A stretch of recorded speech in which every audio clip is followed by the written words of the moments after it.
Evangelho perdido segundo Pedro. No vale do Alto Nilo, na margem direita do rio, fica a misteriosa cidade de Acme. Ela era chamada de Panópolis em tempos antigos, quando era a capital da região. Os requisitos dos monastérios e as ruínas do templo indicam a vida intelectual existente em tempos passados. Em 1888, a missão arqueológica francesa, escavando na sepultura de um monge, encontrou um códice de pergaminho. 6 anos depois, uma tradução deste pergaminho foi publicada nas Memórias da Missão Arqueológica Francesa, no Cairo. Acadêmicos constataram pela primeira vez que uma descoberta notável, possivelmente de uma importância surpreendente, foi feita. Uma parte do Evangelho segundo Pedro foi aparentemente restituída à comunidade cristã depois de ficar perdido por séculos. Mas até agora, esse documento não foi colocado à disposição do público em geral. Séculos se passaram por aquele remoto túmulo em Acme. Enquanto as nações nasciam e desapareciam, as guerras destruíam a civilização. A ciência transformou o mundo. Shakespeare e Milton gravaram seus nomes e seguiram adiante. A nação americana nasceu e cresceu. Tudo isso enquanto a tinta do pergaminho daquele túmulo egípcio mal se alterava. As belas palavras dessa escritura preservaram esta versão do evento mais trágico e significativo da história. Este é, em poucas palavras, o relato do Evangelho perdido segundo Pedro. Tal evangelho foi mencionado por Serapião, bispo de Antioquia, em 190 depois do Messias, por Origens, historiador, em 253 depois do Messias, por Eusébio, bispo de Cesareia, em 300 depois do Ungido, por Teodoreto, que no ano de 455, em sua História Eclesiástica, afirmou que os nazarenos usaram o Evangelho segundo Pedro, e por Justino Marte, que incluiu as memórias de Pedro em suas memórias dos apóstolos. Portanto, estudiosos sempre admitiram que esse documento existe há muito tempo, embora seu paradeiro e seu destino fosse um mistério até a descoberta de Acme. Enquanto, no geral, a história do julgamento e da crucificação que é revelada aqui segue o que está escrito nos evangelhos canônicos, nos detalhes. Ela é muito diferente. Este relato é sem reservas e apresenta acontecimentos ocorridos entre o sepultamento e a ressurreição de nosso Salvador. É mais amplo e detalhado do que qualquer coisa já apresentada pela tradição canônica. Há, na verdade, 29 variações de acontecimentos entre este evangelho perdido segundo Pedro e os 4 evangelhos canônicos. Algumas das mais importantes que o leitor vai perceber são as seguintes. Herodes foi quem deu a ordem da execução. 2. José era amigo de Pilatos. 3. Na escuridão, muitos se aproximaram com lamparinas e caíram. Esse é um vislumbre surpreendente da confusão que apreendeu as pessoas. 4. O pranto de nosso Salvador. Minha força, minha força. 5. Um relato de como os discípulos tiveram que se esconder porque foram perseguidos, acusados de serem malfeitores que queriam atear fogo ao templo. 6. O centurião que guardava o túmulo era Petrônio.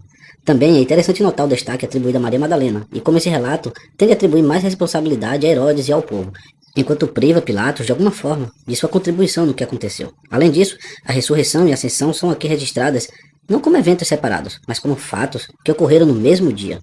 Haverá uma grande divergência de opiniões quanto ao reconhecimento deste documento e sua relação com as escrituras canônicas, sua existência anunciada aqui, e o leitor pode tirar suas próprias conclusões sobre seu valor. O reverendo bispo D. H. Stanton, no Journal of Theological Studies, ao comentar o antigo testemunho de Justino Marte e este presente documento afirma: a conclusão com a qual somos confrontados é que o Evangelho de Pedro já deteve um lugar de honra, comparado ao concedido aos 4 evangelhos, talvez até superior do que alguns deles. Mas nenhum dos judeus lavou suas mãos, nem Herodes, nem nenhum de seus juízes. E quando eles se recusaram a lavá-las, Pilatos se levantou. E então o rei Herodes ordena que o Salvador seja levado, dizendo: o que quer que eu mandei fazer a ele? Fazei. E lá estava José, amigo de Pilatos e do Salvador, e sabendo que iriam crucificá-lo, foi a Pilatos e pediu para sepultar o corpo do Salvador. Então Pilatos pediu o corpo do Salvador a Herodes, que disse: irmão Pilatos, mesmo que ninguém tivesse pedido por ele, iríamos sepultá-lo, principalmente porque o Shabat se aproxima, e está escrito na Torá que o sol não deve se pôr sobre um falecido. E ele o entregou ao povo no dia anterior ao banquete de pães asmos. Eles tomaram o Salvador e o empurravam enquanto o seguiam e diziam: vamos arrastar o filho de Elohim ao dominá-lo. E eles o vestiram com roupas de linho e o colocaram no tribunal, dizendo: julgai corretamente, ó rei de Israel. E um deles trouxe uma coroa de espinhos e a colocou sobre a cabeça do Salvador.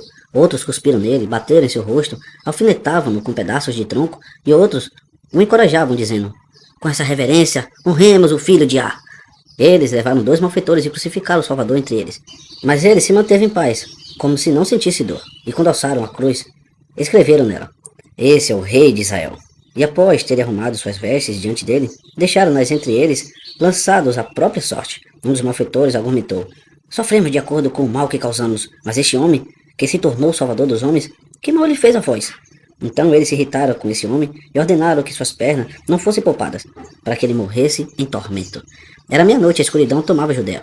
Todos estavam atormentados e aflitos, desejando que o sol não se pusesse enquanto ele ainda estava vivo, pois está escrito para eles que o sol não deve se pôr sobre um falecido. E um deles disse: dá a ele fel com vinagre para beber. Eles o prepararam e deram-lhe para beber, e fizeram tudo o que era necessário para consumar seus próprios pecados. E muitos se aproximaram com lamparinas, presumindo que fosse noite, e caíram. E o Salvador suplicou: minha força, tu me abandonaste. Quando ele disse isso, ele foi levado. E naquele momento, o culto ao templo de Jerusalém foi dividido. Quando retiraram os pregos das mãos do Salvador e colocaram no chão, toda a terra estremeceu e o medo surgiu. Então o sol brilhou e se revelou na hora nona. Os judeus se alegraram e deram seu corpo a José para que ele pudesse sepultá-lo, já que ele tinha testemunhado todas as coisas boas que o Salvador fizera. Ele tomou o Salvador e envolveu em tecido de linho e o levou para seu túmulo, que se chamava Jardim de José. Então os judeus, anciãos e sacerdotes, ao perceberem o mal que causaram a si mesmos, começaram a se lamentar e a dizer: ai dos nossos pecados, o julgamento e o fim de Jerusalém se aproximam. Eu e meus companheiros nos afligimos. Por estarmos atormentados, nos escondemos, pois estávamos sendo perseguidos como malfeitores e acusados de querer atear fogo ao templo. E por tudo isso, nós jejuamos, guardamos luto e nos lamentamos dia e noite até o Shabat. Mas os escribas, os fariseus e os anciões que se uniram quando ouviram os murmúrios do povo, bateram no peito e disseram: se com sua morte esses sinais poderosos acabaram, veja o quão virtuoso ele é. Os anciões ficaram com medo e foram até Pilatos, implorando: dai-nos soldados a fim de que guardemos seu túmulo durante 3 dias, para que seus discípulos não venham e o roubem, pois o povo acredita que ele renascerá dos mortos e nos causará algum mal. Então Pilatos entregou Petrônio, o centurião, com mais alguns soldados para guardar o túmulo. Os escribas e os anciões se juntaram a eles, foram ao sepulcro e colocaram uma grande pedra em frente dele. Todos se sentaram à entrada do sepulcro, fixaram 7 chancelas, armaram uma tenda e guardaram o local. De mancedo, com o fim do Shabat, uma multidão de Jerusalém e de seus arredores chegou para ver o sepulcro que estavam lacrado. Na noite que o dia do Salvador estava acabando, enquanto os soldados guardavam o local, 2 a cada turno, uma voz grandiosa surgiu dos céus. Eles viram o céu se abrir e 2 homens desceram de lá, cheios de luz, e se aproximaram do túmulo. A pedra que estava em sua entrada rolou sozinha e abriu parte do caminho. O túmulo estava aberto e os 2 jovens entraram. Quando os soldados viram o ocorrido, eles acordaram o centurião e os anciões, pois eles estavam descansando de seu turno. E ao relatar o que viram, novamente eles viram 3 homens saindo do túmulo, 2 deles apoiando o terceiro, e uma cruz o seguindo. 2 deles subiram aos céus, mas aquele que foi carregado ultrapassou os céus.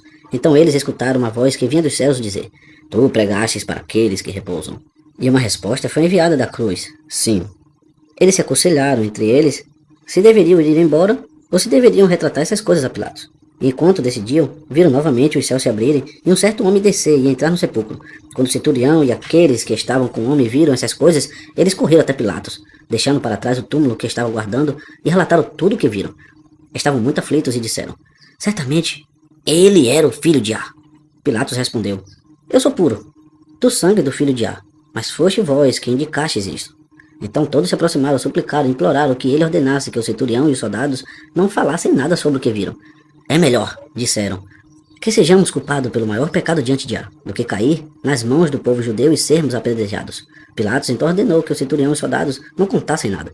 No anoitecer do dia do Salvador, Maria Madalena, uma discípula do Salvador, com medo dos judeus que estavam enfurecidos, não fez ao túmulo do Salvador as coisas que as mulheres costumam fazer àqueles que morrem e que são estimados por elas.